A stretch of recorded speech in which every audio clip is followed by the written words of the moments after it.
등골을 잘 빨아먹을수록 이득인 거죠. 받아먹은 후에는 입 싹 닫고, 이게 깡패지 제약회사는 아니잖아요. 이건 좀 아니지 않나요?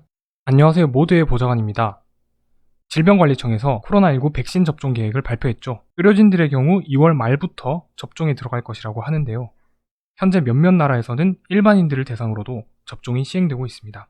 그런데 최근 뉴욕타임즈에 올라온 기사를 보면 이 백신 제조사들과 각 정부가 체결한 계약에 무슨 문제가 있는 것 같습니다. 그래서 오늘은 백신 제조사들과 각국 정부의 백신 공급 계약이 어떻게 체결되었는지, 또 불합리한 점은 무엇인지 알아보도록 하겠습니다. 먼저 유럽의회에서 공개된 이 백신 계약들을 뜯어보면 대부분 세부 사항들이 비밀로 남아있습니다.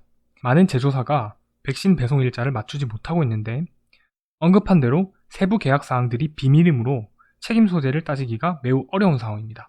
우리가 알 수 있는 건 일부 공개된 것들 뿐인데요. 우선 여러 나라 정부들은 백신 제조사들에게 보조금을 대주거나 무이자 대출을 해주거나 혹은 대량의 백신을 선주문함으로써 백신 제조사들의 비용을 떠안았습니다. 그러나 백신의 특허는 기업이 갖습니다. 물론 이는 분명 제조사들이 더 높은 품질의 백신을 만들게 하는 유인입니다.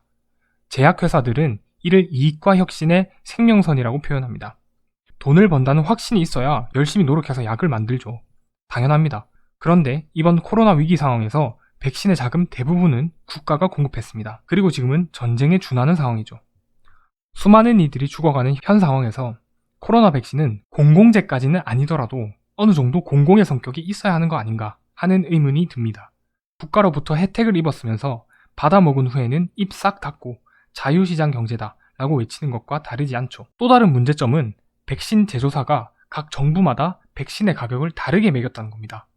물량에 따라서도 차별하고 고소득국인지 저소득국인지에 따라서도 다르게 매겼죠.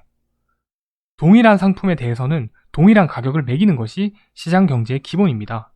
이건 명백한 가격 차별이죠. 더구나 이런 계약 가격을 공개한다? 그러면 백신 공급이 중단됩니다. 괘씸하다 이거죠. 사람 목숨을 담보로 삼는 거. 이게 깡패지 제약회사는 아니잖아요. 또 이게 비밀인 이유를 물어보면 제약회사들은 그저 관행입니다 라고만 답합니다. 어떤 회사는 속도 프리미엄? 이걸 포함하면 가격이 좀 더 비싸질 수도 있다고 말해요. 옵션 추가하는 것도 아니고 말이죠.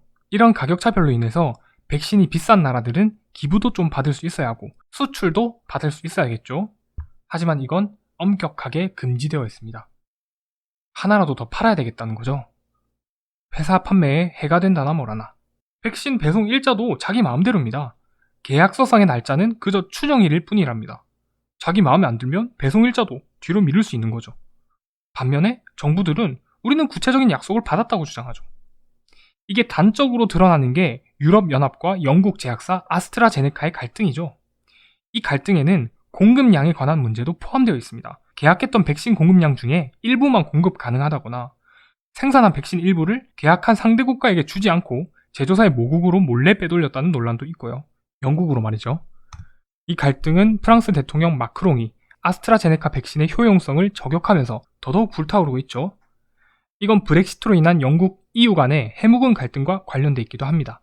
영국과 EU의 갈등은 다른 영상에서 좀 더 자세히 다뤄보도록 하겠습니다. 그리고 심각한 게 일부 정부 기관은 이 백신 회사들과 이익 공유가 되어 있어요. EU 소속의 유럽투자은행은 화이자와 독일 제약회사 바이오엔테크가 공동 개발한 이 백신에 1억 달러를 대출해줬습니다. 그런데 이 계약에 따르면 유럽투자은행은 대출 이자 외에도 최대 2,500만 달러의 백신 수익을 얻게 될 거라고 해요. 백신 회사들이 등골을 잘 빨아먹을수록 유럽투자은행은 이득인 거죠. 이렇게 되면 뒷배를 봐줄 수도 있는 거예요. 또한 백신이 작동하지 않거나 부작용이 일어날 경우 백신 회사들은 입증된 고의적인 위법행위만 책임진다고 해요.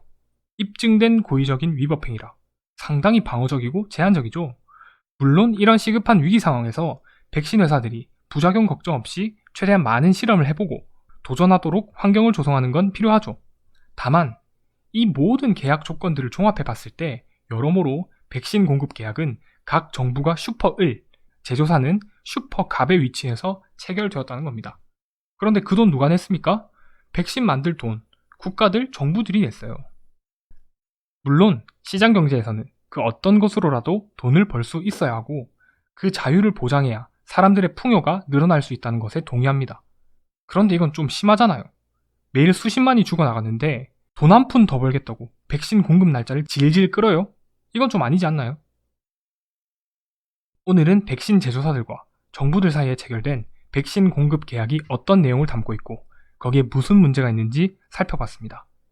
기업할 자유, 시장의 자유 중요하지만 뭐든지 적당히 사람부터 살리고 봐야 하지 않겠습니까? 지금도 우리 가까이 또는 멀리 누군가는 죽어가고 있습니다. 이상 여러분의 보좌관이었습니다. 감사합니다.